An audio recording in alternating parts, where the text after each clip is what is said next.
Bloomberg Audio Studios. Podcasts, radio, news. I'm Stephen Carroll, and this is Here's Why, where we take one news story and explain it in just a few minutes with our experts here at Bloomberg. If you're a data center CEO, you're feeling pretty good about your business today. Across the board, resources when it comes to this data center expansion are extremely stretched. You need so much more computing, and the supply is just not keeping up with this demand. The development of AI is totally blocked and bottlenecked by the development and speed of growth of data centers. They're the infrastructure underpinning the global artificial intelligence boom. As AI gets more sophisticated, it needs even larger volumes of data. So data centers are getting bigger and more power hungry. Some tech giants are even building power plants to supply these facilities. But now rocket companies like SpaceX and Blue Origin are looking at another option that's out of this world. Here's why outer space is the next frontier for data centers. Our space editor, Bruce Einhorn, joins us now for more. Bruce, first of all, why is space being considered as a good place for data centers? In part because of some of the problems here on Earth. So the proliferation of data centers is becoming quite controversial. And there's increased demand, of course, for data centers. And so as people look around for possible alternatives, one option is orbit. Take these gigantic data centers that people don't want in their neighborhoods or anywhere nearby. Let's put them somewhere else. And there could also be ways to address some of the problems that data centers create here on Earth when it comes to the impact that they have on the environment. So what are the challenges that would need to be overcome to get a data center into space? One is just the actual transportation, right? Getting these things into space. And so currently there's something of a rocket shortage at the moment because there is such demand to be getting satellites into space.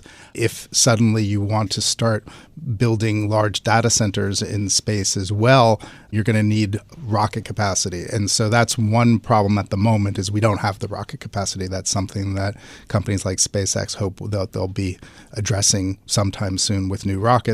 Another issue is just logistics, just how you actually, if and when they're operating up there, how do you get all the information that you need from there back down to Earth? There's also issues about the space environment, things like radiation, and also how to address things like, data centers create, a whole lot of heat. You have to have these giant radiators in space that would then be expelling it out, but you can't be sending it back in the direction of Earth. You have to position it so that it's going out into space away from Earth. So lots of potential problems. But it's some interesting challenges for these companies to be thinking about. Ultimately, will this not be much more expensive than building data centers on Earth?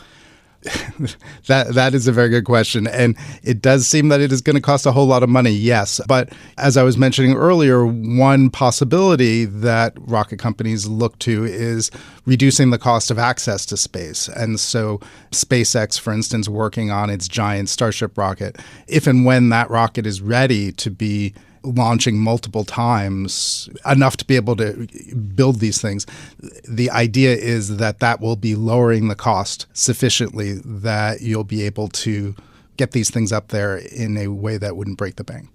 Talk to us about who's involved in this. Who are the key players that are thinking about and working on this? Well, the first name, of course, is SpaceX. And, we at Bloomberg have reported about SpaceX looking toward an IPO sometime, perhaps this year. And one reason that the company would be moving ahead on that is to be able to raise money to help fund this project of building these data centers in space. So SpaceX is the first company you need to look to. Another one, of course, would be Blue Origin, backed by Jeff Bezos. Not as advanced when it comes to rocketry, but they have a new rocket that they've launched. They've launched it twice, called the New Glenn rocket. So that's getting them into the game of heavy launch of satellites and potentially other things. So Blue Origin is another company out there. There's also Eric Schmidt, former CEO of Google. He controls a rocket startup called Relativity Space, seems to also have interest in this idea of building data centers in space.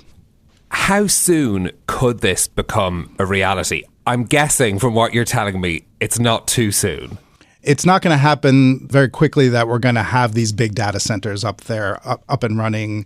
That said, we do have some companies that are taking the first steps, and they're putting small things up in orbit that are the beginnings of plans for data centers. And so it's not something that is going to happen this year. It's not going to be something that's happening next year, but potentially it's not that far out, because we do have companies that are pretty serious about this, that are raising money.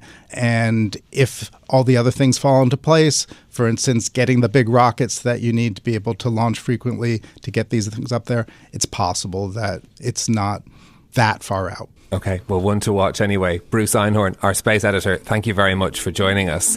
For more explanations like this from our team of 3,000 journalists and analysts around the world, go to bloomberg.com/explainers. I'm Stephen Carroll. This is Here's Why. I'll be back next week with more. Thanks for listening.